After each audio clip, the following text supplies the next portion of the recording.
Des chercheurs, tous ou presque, boursiers de la coopération allemande, notamment de la Fondation Alexander von Humboldt, africains pour l'ensemble, camerounais pour la majorité, ils traînent avec eux la particularité d'être tous bénéficiaires par le passé ou en cours de cette bourse pour développer la recherche dans leurs pays respectifs. Initiative du chercheur allemand Alexander von Humboldt, aujourd'hui considéré comme l'un des scientifiques majeurs de l'humanité, qui soit hélas peu connu, malgré sa contribution à la compréhension de l'interdépendance entre l'homme, l'environnement et les autres êtres vivants. Je suis un ancien boursier Humboldt, mais avant ça, j'ai d'abord été boursier du DAAD. J'ai eu cette bourse en 1984 pour faire le master en Allemagne. Je l'ai eu encore de 1987 à 1992 pour rédiger ma thèse de doctorat. Quand j'avais Humboldt en 2010, j'étais assistant à l'université de Maroua. Aujourd'hui, on m'a nommé en Gaoundéré. Je suis à l'école de génie chimique, des industries minérales. Là-bas, je suis le chef de centre de recherche. Centre de recherche et d'expérimentation et de production. J'ai bénéficié du programme George Foster. C'est un programme de la Humboldt et le programme que j'ai eu, c'était pour les chercheurs expérimentés. Et mon premier séjour a eu lieu en 2015 à l'Université de technologie de Dortmund. Il est bien vrai, pour les chercheurs expérimentés, on peut avoir la possibilité de faire plusieurs séjours. Donc c'était en tout 18 mois et j'ai fait 3 séjours de 6 mois. Depuis l'émergence en 2019 de la Covid, autant les sociétés savantes se meuvent pour comprendre et traquer ce mal, les boursiers Humboldt sont aussi à l'œuvre pour les mêmes préoccupations.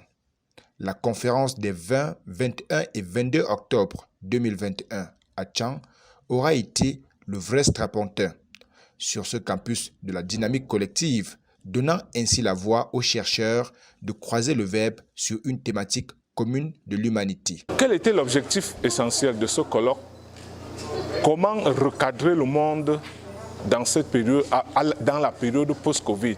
Parce qu'il faut le dire, la Covid a fait mal et elle continue d'ailleurs de faire mal. Mais nous, en tant qu'humains qui vivons dans la société, nous ne pouvons pas baisser les bras. Il faut vivre cette période et même imaginer déjà l'après-Covid. Parce que ce qui est sûr, rien ne sera plus comme avant. Les choses vont changer. Il y aura un remodelage, il y aura un recadrage. Mais comment est-ce que ce recadrage va se faire, surtout pour nous les Africains? Qu'est-ce que nous, intellectuels africains, on peut apporter comme contribution dans la prévision de ce monde à venir? Alexander von Humboldt Kolleg 2021, c'est donc un rendez-vous d'une centaine de boursiers seniors, suivis de leurs dauphins, jeunes chercheurs et boursiers en devenir. La participation de ces derniers à ces agapes scientifiques vise assurément à les doter des outils pour leur adaptation à la recherche de haut niveau, clé d'accès à des bourses internationales. Durant ce colloque, durant cet échange, j'ai beaucoup gagné parce que j'ai compris que pour combattre Covid, il faudrait qu'il y ait association entre plusieurs domaines de recherche pour pouvoir facilement s'en sortir en bonne santé. Donc je suis très heureuse d'être parmi ces participants aujourd'hui. Durant ce séminaire, nous avons appris beaucoup de choses. Nous avons pu échanger avec la crème de la recherche du Cameroun venant de partout. Nous avons appris comment mettre en valeur nos résultats. Et nous avons surtout appris qu'il est important pour nous, pour le développement de notre pays, de travailler en interconnexion avec les autres disciplines pour pouvoir mieux combattre les maladies dont nous faisons face. À l'occasion de ce regroupement, chercheurs en provenance de divers domaines sont venus croiser le verbe et présenter leur trajectoire dans la lutte contre la Covid. Dans une certaine convivialité, qui va d'ailleurs de leur lieu de résidence au lieu de réflexion, ils sont historiens, mathématiciens, informaticiens, biologistes, physiciens, biochimistes, sociologues et même des promoteurs d'institutions de phytothérapie et de médecine traditionnelle africaine, mieux, des chercheurs inspirés des plantes naturelles. Le système de médecine africaine que je dis doit être compris comme un système, comme équivalent à l'organisation de tout autre système médical. Un système médical comporte l'université qui forme les médecins et les pharmaciens, les hôpitaux, l'industrie pharmaceutique qui produit les médicaments et la recherche. Alors, le système de médecine africaine que je propose, c'est la même chose. Nous avons l'industrie du médicament, les hôpitaux déjà, la recherche depuis toujours et maintenant l'avènement de l'Institut d'enseignement supérieur de phytothérapie et de pharmacopée africaine qui vient compléter le système. Il s'agit maintenant pour nous de développer ce système. La réalité sur la lutte contre la COVID-19 est la même. Les démarches, sans doute diverses ou différentes, on parlerait éventuellement de démarches parallèles. Mais la place de la recherche africaine est alors attendue dans le concert des nations pour la survie de l'humanité et les universitaires, notamment ceux du Cameroun, prennent leurs responsabilités en main. Les conclusions de cette conférence guideront les Africains dans leurs futures activités pour un être humain bien commun et contribueront à repositionner l'Afrique dans la carte sanitaire, politique et économique et sociale du monde recadré de l'après-Covid-19. En réalité, chacun de nous ici réunis a sa petite idée sur cette question. Ces assises nous donnent l'occasion de présenter chacun, en ce qui le concerne, ses connaissances et sa vision, afin que tous ensemble, nous fassions un design de ce monde post-Covid. Au cours de la cérémonie de lancement de ces 3 jours de réflexion, la haute hiérarchie universitaire de Tchang a fixé très hautes les attentes globales de la société pour une si grande manifestation scientifique qui bénéficie d'un soutien important en provenance d'un pays ami. C'est également l'occasion pour moi de signifier toute ma gratitude à la Fondation Humboldt, principal sponsor de cette conférence, et qui a bien voulu choisir l'un de nous, à la personne du professeur Papounjou Joseph Fabrion, comme président du comité local d'organisation des présidents de la CID et comme ambassadeur scientifique au Cameroun pour les 3 prochaines années. La conférence des boursiers Humboldt à Tchang a trouvé dans les relents historiques les fondements d'une menace mondiale en matière de pandémie. Sollicité pour en faire une communication inaugurale, le conférencier plongera le public dans un passé plus ou moins lointain afin d'aménuiser les craintes de ceux qui voient en la COVID-19 une fatalité de la planète. Les précédentes pandémies planétaires ayant certes fait des ravages, mais sans annihiler la race humaine, grâce à une dynamique opérationnelle des chercheurs du monde entier. Dans les années 70, le monde a connu l'épidémie de la variole, qui commence en Inde et s'étend dans presque tout le monde entier. Mais en Inde uniquement, cette variole a fait 20 000 morts. La variole a été éradiquée en 1977 grâce à la mise au point d'un vaccin et une campagne massive de vaccination organisée par l'OMS. Nous avons, vers la fin des années 70, le VIH qui commence en Amérique du Nord et qui s'étend en Europe, en Asie, en Océanie et plus tard en Afrique. Cette maladie a causé la mort de plus de 36 millions de personnes et continue d'être un problème majeur de santé publique. Biologistes, chimistes, biochimistes et autres chercheurs pratiquants, quant à eux, monteront au créneau pour des communications aussi détaillées sur la COVID du point de vue de son mode opératoire et des facteurs de lutte contre son expansion. Des méthodologies et corpus de recherche étant en cours depuis l'émergence de cette pandémie, les espoirs sont probants, somme toute pour ne pas déplaire aux chercheurs du Cameroun et de l'Afrique. Nous sommes dans le Digital Control Center for COVID, qui est initié en avril 2020 pour pouvoir, n'est-ce pas, donc, aider l'innovation, pour contribuer à aider, n'est-ce pas, donc, le corps médical dans l'innovation. Et cet outil-là, n'est-ce pas, permet de faire quoi?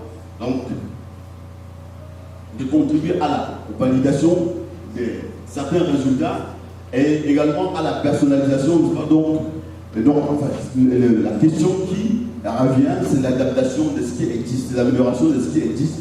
Et ils ont pu améliorer, n'est-ce pas, donc à 50%, n'est-ce pas, donc le taux de mortalité avec leurs solutions.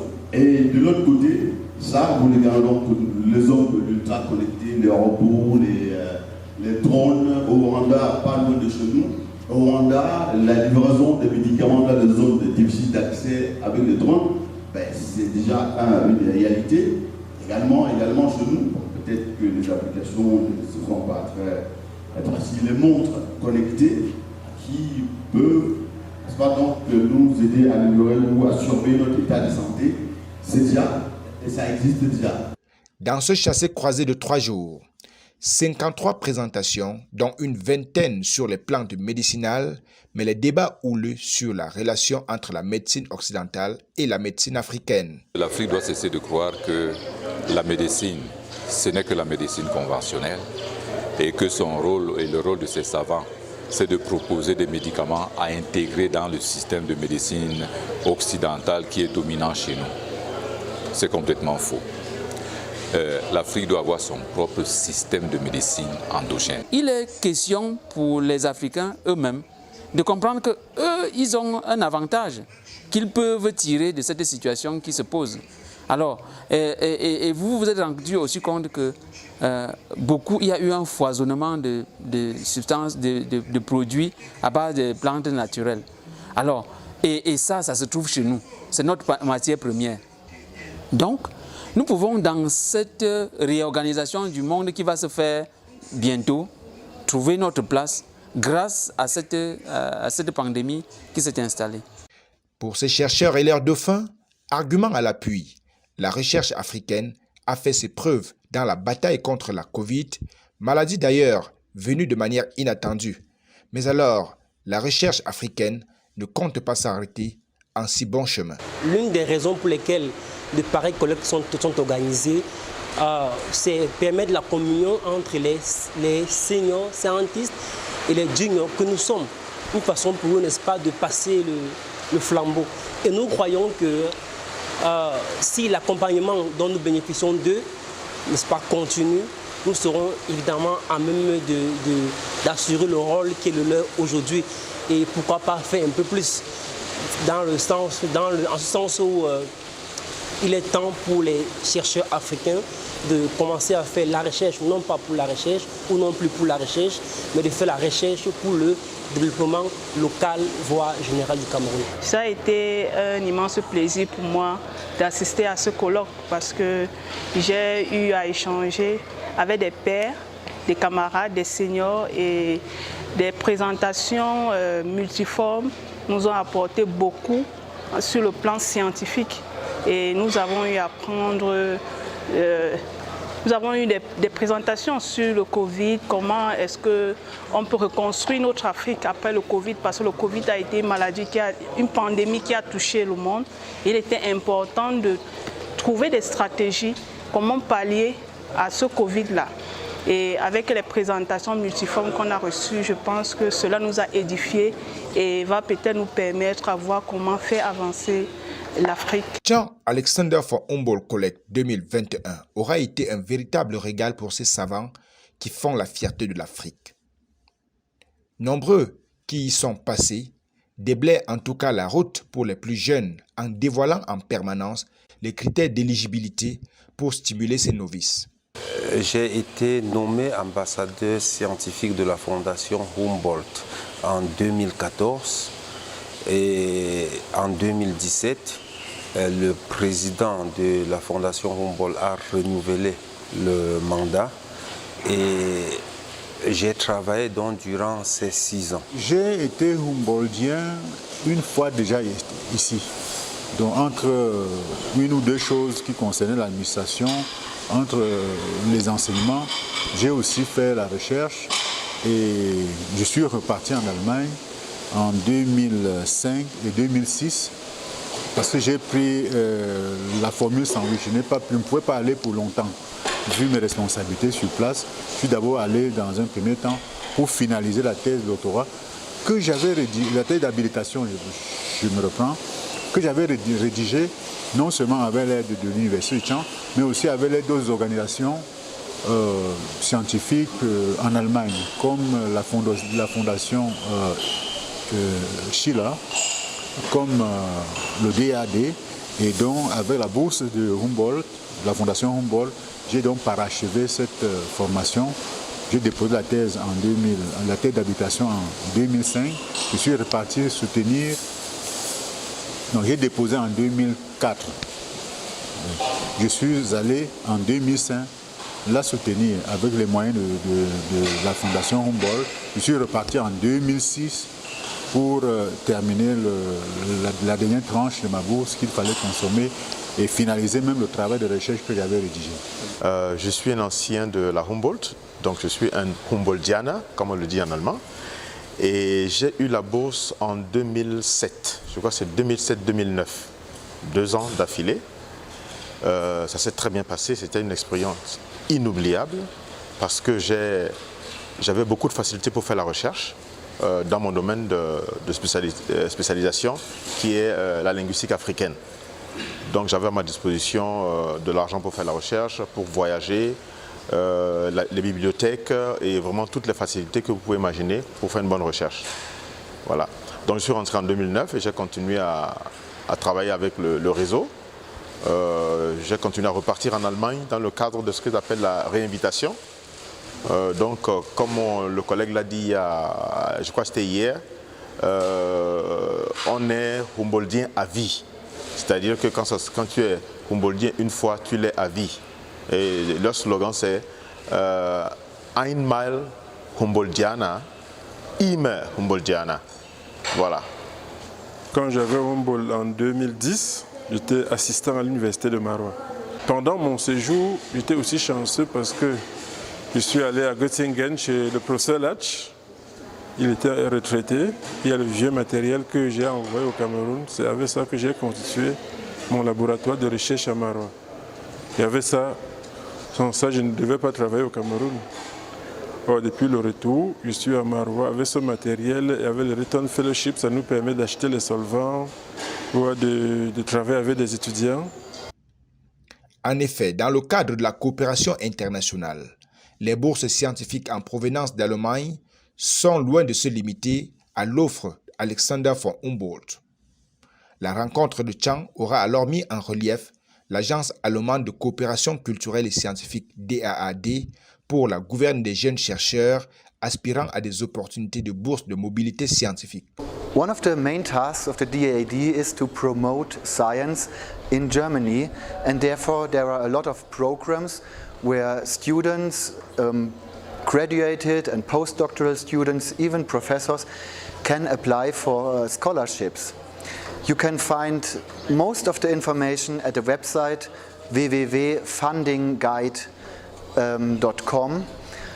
Le regroupement de Caen a permis aux professeurs Kwam et Taponju, respectivement ambassadeurs scientifiques Humboldt sortants et entrants, de se passer de témoins devant ce grand public, au grand bonheur d'ailleurs de la communauté universitaire aussi. Le professeur Taponju, universitaire à Caen, s'engage ainsi pour un mandat de 3 années, succédant à l'enseignant de l'École normale supérieure de l'Université de Yaoundé 1 qui vient de boucler 2 mandats et dont le bilan est à découvrir. Pendant les 6 ans que j'ai passé comme ambassadeur scientifique de la Fondation Humboldt, j'ai eu des résultats très très positifs parce que le but était d'encourager les jeunes chercheurs, d'encourager les collègues ici au Cameroun à postuler pour cette prestigieuse bourse de la Fondation Alexander von Humboldt. Nous, au départ, nous étions environ 30 à 35 boursiers Humboldt et lorsque j'arrive à la fin de mon mandat, nous sommes pratiquement 60. Ça veut dire effectivement que j'ai pu attiré l'attention de beaucoup de chercheurs camerounais sur cette bourse en leur présentant tous les temps où il y avait conférence, les différents programmes de la Fondation Humboldt. Comme maçon au pied du mur, le nouvel ambassadeur se donnera de conduire avec succès la dynamique humboldtienne au Cameroun pour que la devise reste la même. Einmal Humboldtien, immer Humboldtiner. N'hésitez pas dans vos différentes universités de revenir, n'est-ce pas, aux enseignants qui sont des Humboldtiens, parce que comme je l'ai dit, tous les Humboldtiens sont des ambassadeurs, n'est-ce pas, de la Fondation Humboldt, où qu'ils se trouvent. Ils doivent donner le maximum d'informations aux jeunes qui désirent. Et je souhaite beaucoup de chance aux jeunes qui sont là pour que demain, parce que c'est ça notre rôle, lorsqu'on dit ambassadeur, c'est de parler de la Fondation aux jeunes à travers le pays pour que tout le monde prenne conscience afin que quelqu'un ne dise pas un jour si je savais, je devais postuler. Il vaut mieux devenir Humboldtien tôt parce que comme je l'ai dit, la Fondation Humboldt finance des individus et non des projets. Plus vous entrez tôt, plus vous avez la chance de bénéficier de tous les programmes. Loin d'une promenade de santé, les 3 jours auront intensément questionné l'avenir du monde dans ce contexte de la pandémie à Covid-19. Les leçons sont tirées diversement, mais certainement dans le sens constructif de la science. Ce colloque est vraiment venu à point nommé parce que nous sommes toujours en train de nous battre pour survivre par rapport au Covid-19. Le colloque est vraiment intéressant. Nous avons appris beaucoup de choses, non seulement comment on peut nous battre pour survivre pour le moment, mais aussi dans le cadre des pandémies futures qui arriveront. Donc nous sommes en train d'apprendre beaucoup de choses. Et le colloque est vraiment intéressant parce que, comme vous avez vu, il y a les chercheurs de tous les domaines qui sont là. Le professeur Tapondiou a fait un bon travail, un excellent travail de rassemblement. D'abord sur le plan humain, il a essayé de rassembler tout le monde. Et sur le plan scientifique, le niveau est élevé. Vous êtes là, vous voyez, les discussions sont assez intéressantes. Et ce qui, moi, m'enchante le plus, c'est les junior scientists. Donc, en fait, ce qui se passe, et ça c'est la philosophie même de Humboldt, c'est quoi? C'est que les professeurs, à un moment, vont partir du système. Il faut préparer la relève. Donc, en fait, les junior scientists, c'est un peu comme ce qu'on appelle une pépinière de scientifiques qui demain prendra la relève parce que nous, on est appelés à partir. Voilà. Donc, en fait, pour moi, les débats sont bien, le niveau est intéressant et puis la pluridisciplinarité. Hein? On passe des sciences dures, très dures, comme la chimie, la physique même, l'informatique, on va aux langues, on part à la littérature, mais c'est à l'histoire même. Vous vous rappelez, au début, on a commencé avec l'histoire. Donc, je crois que c'est une très belle rencontre. À l'unisson, les participants auront tout donné pour capitaliser la recherche en cours ou à venir, pouvant positionner l'Afrique comme la solution, pas simplement alternative, mais efficiente pour reculer ou éradiquer définitivement la Covid-19. Sur la base des discussions, débats et consensus généraux, les résolutions suivantes ont été prises. Apprendre de l'histoire des pandémies passées pour le design des stratégies de gestion des pandémies nouvelles. Intégrer de façon stratégique et pratique l'intelligence artificielle dans nos programmes scolaires et académiques. Les chercheurs africains devraient se mettre en réseau multidisciplinaire pour une valorisation locale des résultats de leurs travaux de recherche. Le système alimentaire devra être pris en compte dans les stratégies de lutte contre les pandémies. L'apprentissage des langues maternelles doit être intensifié dans nos programmes scolaires et académiques pour une meilleure sensibilisation des populations aux prochaines éventuelles pandémies. Les nouvelles technologies de l'information et de la communication et l'intelligence artificielle doivent être intégrées dans les stratégies de gestion du nouveau monde et des interactions sociales dans le contexte africain. Une stratégie nationale doit être mise sur pied pour le développement des médicaments à base des plantes médicinales locales. Les membres des équipes de recherche doivent se former aux techniques et approches de lobbying afin d'influencer les politiques nationales au travers des policy drives. Les chercheurs doivent s'engager à traduire les résultats de leurs investigations en actions concrètes ou en réflexions théoriques pointues, en puisant dans leur richesse culturelle nationale.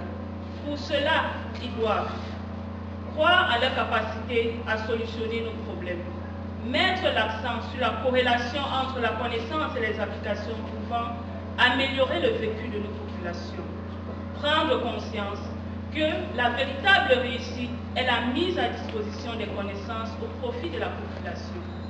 Il est important de créer des passerelles entre disciplines sur des sujets stratégiques en prenant en compte les 3 idées morales suivantes. Chaque peuple a sa culture. Les valeurs culturelles des peuples sont égales entre elles. Les valeurs culturelles des peuples sont complémentaires et concourent aux mêmes efforts d'élévation morale de l'humanité. La boucle est faite sur fond de satisfaction générale des organisateurs et ouvre ainsi les portes d'une autre réflexion dans un futur proche ou lointain. Rendez-vous est pris pour 2024 à l'évaluation de la mandature Tapondjou.